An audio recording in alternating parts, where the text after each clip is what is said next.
I've been selling my soul, working all day, overtime hours for bullshit pay. The song Richmond, North of Richmond by American singer Oliver Anthony went viral after its release last month. The song, which paints a life of hunger, high inflation, low wages, and high taxes for ordinary working class of Americans, even made it into the first Republican presidential debate. Does art imitate life, or is it the other way around, as Oscar Wilde used to say? To what extent this hugely popular song reflects the reality facing average Americans today? If art is condemning American life, what do economic data have to say about the conditions of American workers and consumers?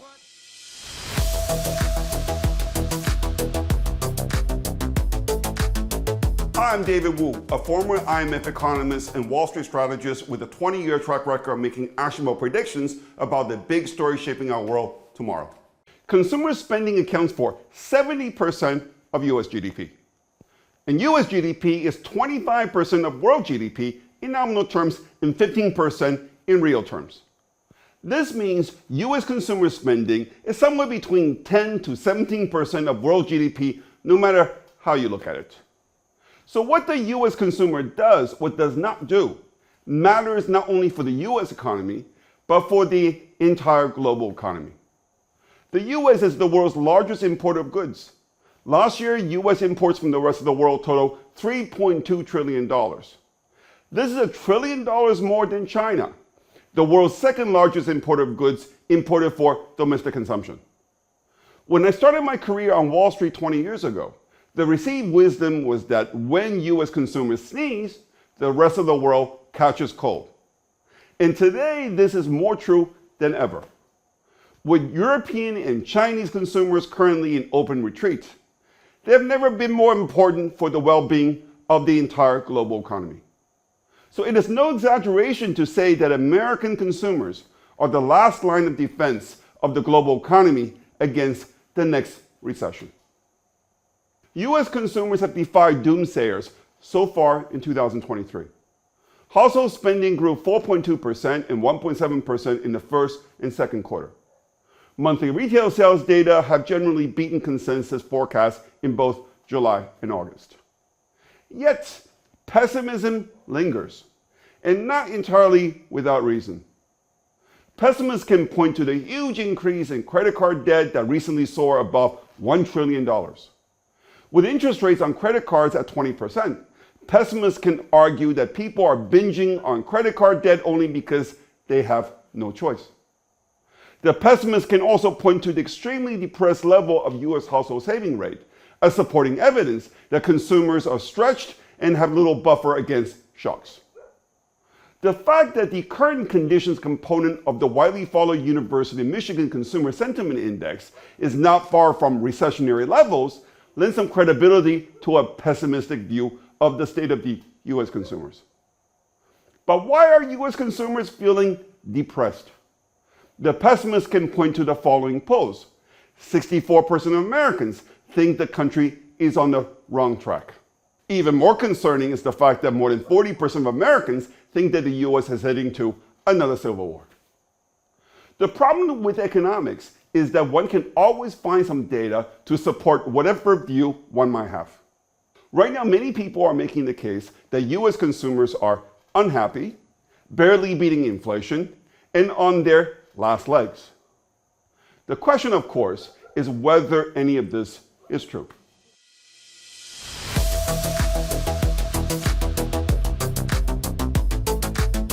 Despite the recent surge in US credit card debt, the US household debt to disposable income ratio, which is not very high to begin with, has declined over the past year. This is why, despite the massive increase in interest rates over the past 2 years, household debt service to disposable income ratio remains at a historical low level of just 10%. In other words, higher interest rates do not seem to have significantly increased the financial burden on US consumers. To the contrary, with the unemployment rate at 3.5% and with real wage growth picking up, it does not look like US consumers have a cash flow problem right now, or will have anytime soon. This explains why credit card delinquency rate, while picking up, is still low by historical standards.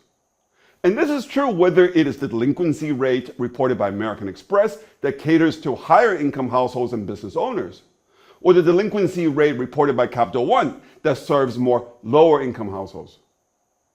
Banks have tightened their lending standards this year, especially after the failure of the Silicon Valley Bank. The fact that credit card debt is still going up says a lot about how much the credit worthiness of the borrowers has improved. In case you don't know, the average FICO score, credit rating for individuals in the US, reached 716 in 2021 and stayed there, the highest level in 10 years. I think this has a lot to do with the fact that many millennials are reaching their peak earning years and that they're more financially responsible than their parents, the baby boomers. But this is a story for another time.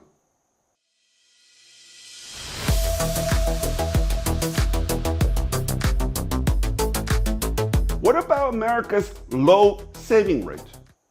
US personal saving rate is largely a function of personal wealth. When wealth goes up, personal saving rate goes down, usually with a lag.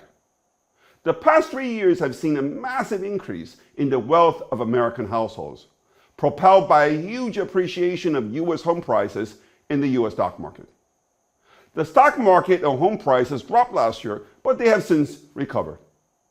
We can debate whether their recovery is sustainable or not, but the fact remains that household wealth hit a record high of $153 trillion in the second quarter.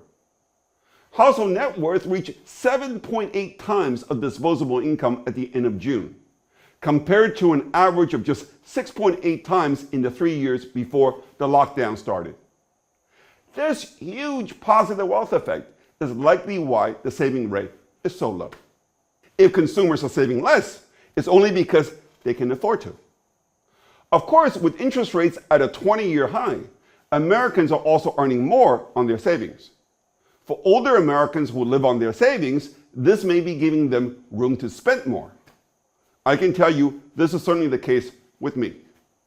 The bottom line is that the historical relationship between household wealth and personal saving rate suggests that the current low saving rate is not crazy.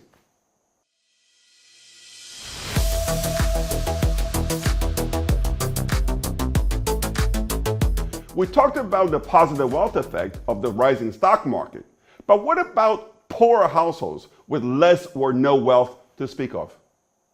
The Conference Board Consumer Confidence Survey, which has a larger sample than the University of Michigan survey, provides a granular breakdown of household confidence by income group. It may not surprise you to learn that the confidence of households earning more than $125,000 a year is higher than the confidence of households earning less than $15,000 a year. However, it might surprise you that across most of the income groups between these two extremes, household confidence level is not very different. Indeed, the statistical dispersion of confidence scores across all income groups has been declining over the past 10 years. What it implies is that with the exception of the extremely poor, most Americans are doing pretty well in today's economy. Reinforcing this observation is the fact that the difference in the unemployment rate for people with some college education and for those without a high school diploma has declined over the past 15 years. The fact that the labor market is very tight right now and employers cannot afford to be choosy is also helping workers with less qualifications. There are right now 1.5 job vacancies for every job seeker. The US employment ratio, which measures the share of people with a job out of the entire US population, hit 80.9% last month for the prime working age population. This is the highest level since April 2001. More Americans working means more people are consuming and taking out credit card loans. The fact that wages are growing faster in construction, transportation, leisure, and hospitality than higher paying sectors suggests that the economic expansion is not only lifting all boats, but is also putting money where the propensity to consume is the highest.